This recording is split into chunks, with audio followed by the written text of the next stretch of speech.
करते हैं सर, हम लोग बहुत गरीब तबके साथ हैं, अगर ये हॉस्टल नहीं होती तो हम लोग को एक ऐसा प्लेटफॉर्म नहीं मिलता, हम लोग नहीं पढ़ते, इसलिए ये हॉस्टल है। और सर एक और मांग आपसे हम लोग करना चाहेंगे कि सर ये हॉस्टल है, हम लोग यहाँ भाई बहन और पापा मामा से मेरी नमस्ते कर देना। Thank you brother.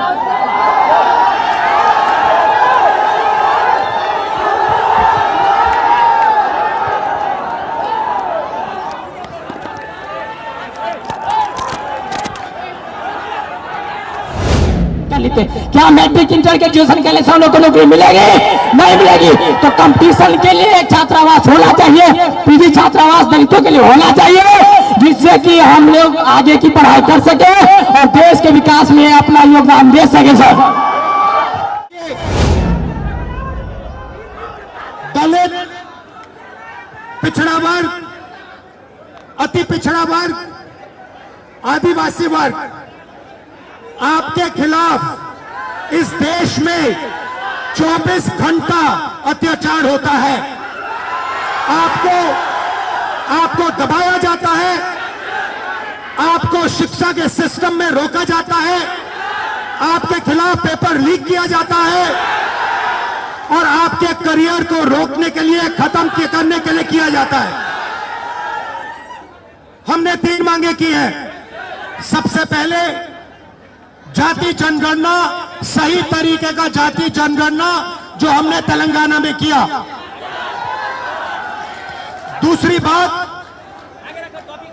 कानून, हिंदुस्तान का कानून है कि प्राइवेट कॉलेजेस और यूनिवर्सिटीज में आरक्षण होना चाहिए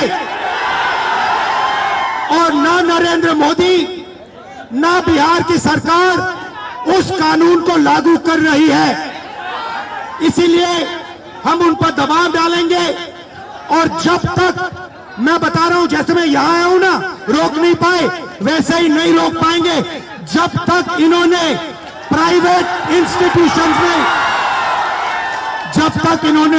इंस्टीट्यूशंस में रिजर्वेशन नहीं किया, तब तक हम आगे बढ़ते जाएंगे, लड़ते जाएंगे।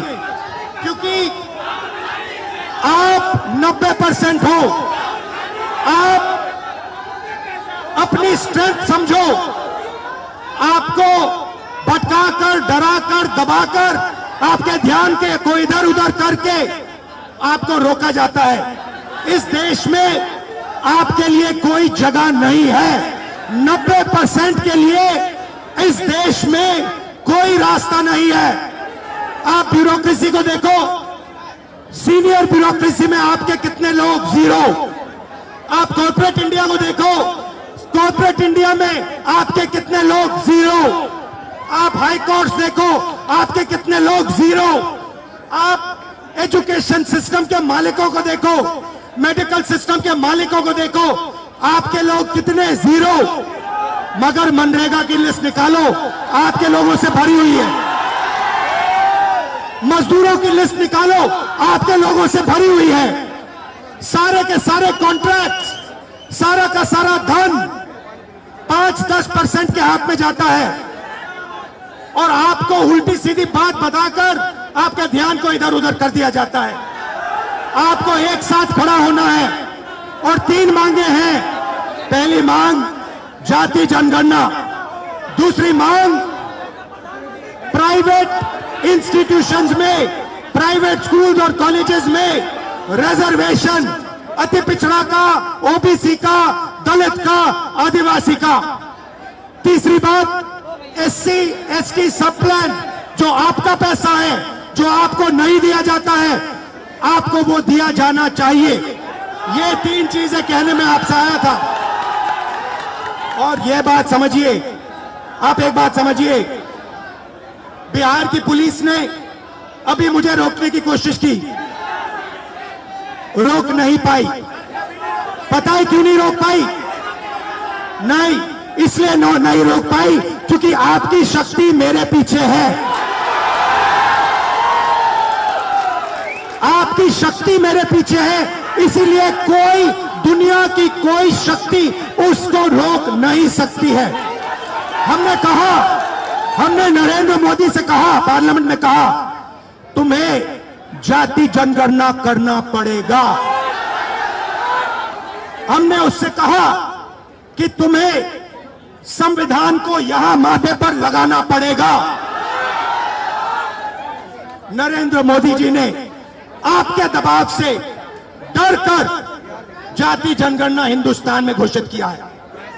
आपके दबाव से डरकर उन्होंने कॉन्स्टिट्यूशन अपने माथे पर लगाया है, मगर वो लोकतंत्र के खिलाफ हैं, संविधान के खिलाफ हैं, जाति जनगणना के खिलाफ हैं, और जो 90% हिंदुस्तान की गरीब आबादी है, अति पिछड़ा, दलित, आदिवासी, माइनॉरिटीज, ये इन सब के खिलाफ है।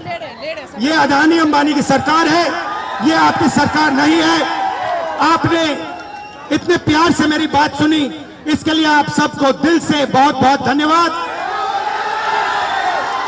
मैं जानता हूं SC ST अति पिछड़ा हॉस्टल्स में यहां क्या होता है।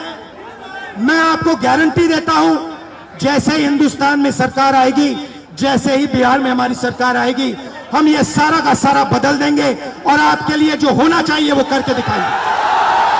आप सबका बहुत बहुत धन्यवाद। नमस्कार, जय हिंद।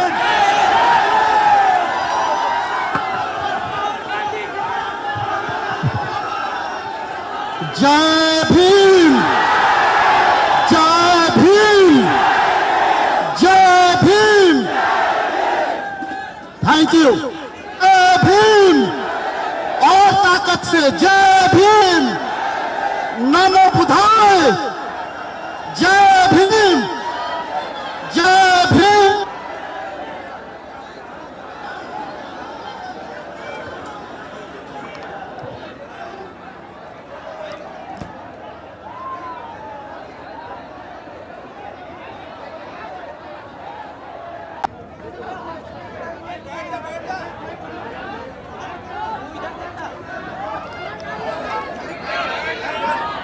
हेलो, अच्छा, आप में से कोई बोलना चाहता है? आ जाओ, आ जाओ।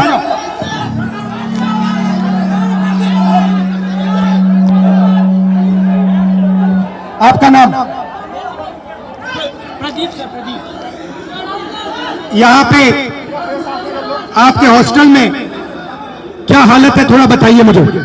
सर हॉस्टल की हालत बहुत खराब है, हॉस्टल की हालत बहुत दयनीय है। हम लोग बहुत बुरी स्थिति में रहते हैं सर। यहाँ की जो प्रशासन है उसके द्वारा बीच बीच में मानसिक प्रताड़ना दी जाती है हॉस्टल को खाली करवाकर। सर आपसे बहुत उम्मीद है, आपसे उम्मीद इसलिए है कि आप नेता प्रतिपक्ष है और आप हमारे देश के अगले यशस्वी प्रधानमंत्री है सर, तो आपसे बहुत उम्मीद है सर। आपसे उम्मीद इसलिए आपके साइड से, आप सबके साइड से लोकसभा में मैं कौन सा मुद्दा उठाऊं? सर लोकसभा में सर जो दलित के साथ भेदभाव होता है और शिक्षा का सर जो बजट है दिन प्रतिदिन घटता जा रहा है, और कल्याण विभाग की जो सर बजट है वो घटती जा रही है। दलित की शिक्षा तो सर दलित की शिक्षा योजना स्तर पे मिलती है, लेकिन उसको जमीनी स्तर पे नहीं मिलती है सर। ये जो नई शिक्षा नीति है इसमें सर दलित विरोधी है, इसको डिजिटलाइज करने की बात की जा रही है, जबकि हमारे समाज में सर बहुत से लोग डिजिटल से बहुत दूर है, उनको डिजिटल का डी भी नहीं पता है। तो इसके लिए सर कुछ किया जाए और जमीनी स्तर पे किया जाए सर। आपसे उम्मीद है सर, आप कर सकते हैं सर। ये जो पूरा शिक्षा का सिस्टम और स्वास्थ्य का सिस्टम प्राइवेटाइज हो रहा है, इसके बारे में आप क्या सोचते हो? सर ये सर प्राइवेटाइज करने का सर ये सरकारी जो मंशा है सर, उसे SC ST OBC को दूर रखा जाए सिस्टम से सर। हम लोग शुरू से सिस्टम से दूर है, न हमारा मीडिया में कोई है, न हमारा उद्योगपति कोई है, न हमारा बड़ा बड़ा ब्यूरोक्रेट्स में कोई है। तो सर हम लोग को जो उसमें भागीदारी है वो देनी चाहिए सरकार को। मीडिया के बारे में बताइए थोड़ा। सर जो मीडिया गोदी मीडिया है, गोदी मीडिया से हम लोग को दिखाती नहीं है, हमारा लोग मेन स्ट्रीम मीडिया में है नहीं, तो हम लोग चाहते हैं कि हम लोग का भी मीडिया प्रतिनिधित्व हो। और सर दरभंगा में जर्नलिज्म के लिए कॉलेज हो, जर्नलिज्म के लिए कॉलेज नहीं है, हम लोग जर्नलिज्म करना भी चाहते हैं तो वो प्लेटफॉर्म नहीं मिलती है सर। इसकी हाई एजुकेशन फीस इतनी होती है कि हमारे फीस पे नहीं कर पाते हैं, इसलिए हम लोग कोर्स नहीं कर पाते हैं सर। यूनिवर्सिटी में जो है कोर्स समय पर नहीं होता है, यूनिवर्सिटी में जो है सर बहुत फीस। आप क्या पढ़ते हो? सर मैं DLED कर रहा हूँ सर, सेकेंड ईयर में बाइट माधोपट्टी का हमला से। कैसा चल रहा है? सर DLED तो ठीक चल रहा है, लेकिन सर आगामी TRE4 है जिसमें 23-25 वालों को मौका मिले, इसके लिए भी हम लोग प्रोटेस्ट किए हैं सर, कर रहे हैं सर।